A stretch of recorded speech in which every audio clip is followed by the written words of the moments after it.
महाराष्ट्राचे प्रसिद्ध कवी आणि हास्य सम्राट Mirza express fame doctor Mirza Rafi Ahmed Beg यांचं आज शुक्रवारी 28 नोव्हेंबर रोजी सकाळी 6:30 वाजताच्या सुमारास निधन झालंय। ते 68 वर्षांचे होते। गेल्या काही दिवसांपासून ते मूत्रपिंडाच्या आजारानं त्रस्त होते आणि अमरावती इथे त्यांच्यावर उपचार देखील सुरू होते। डॉक्टर मिर्झा बेग संपूर्ण महाराष्ट्रात त्यांच्या विनोदी सादरीकरणासाठी प्रसिद्ध होते। त्यांनी 20 काव्यसंग्रह लिहिले असून 6000हून अधिक मिर्झा एक्सप्रेस कार्यक्रमाचं सादरीकरण केलंय।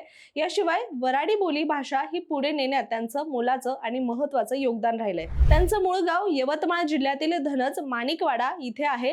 ते अमरावतीतील नवसारी परिसरामध्ये राहत होते। त्यांच्या पश्चात पत्नी फातिमा मिर्झा, मुलगा रमीज आणि 2 मुली असा परिवार आहे। त्यांच्यावर आज अमरावती येथील ईदगाह कब्रिस्तान इथे अंत्यसंस्कार होणार असून गेल्या काही दिवसांपासून ते मूत्रपिंडाच्या आजारानं मगाशी म्हटल्यानुसार त्रस्त होते।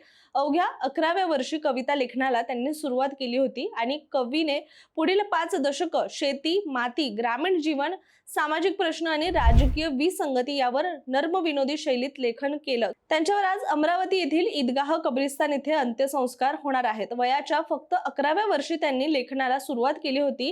कवीने पुढील 5 दशक शेती, माती, ग्रामीण जीवन, सामाजिक प्रश्न आणि राजकीय विसंगती यावर नर्म विनोदी शैलीत लेखन करत महाराष्ट्राच्या काव्य विश्वात अमिट ठसा उमटवलेला आहे।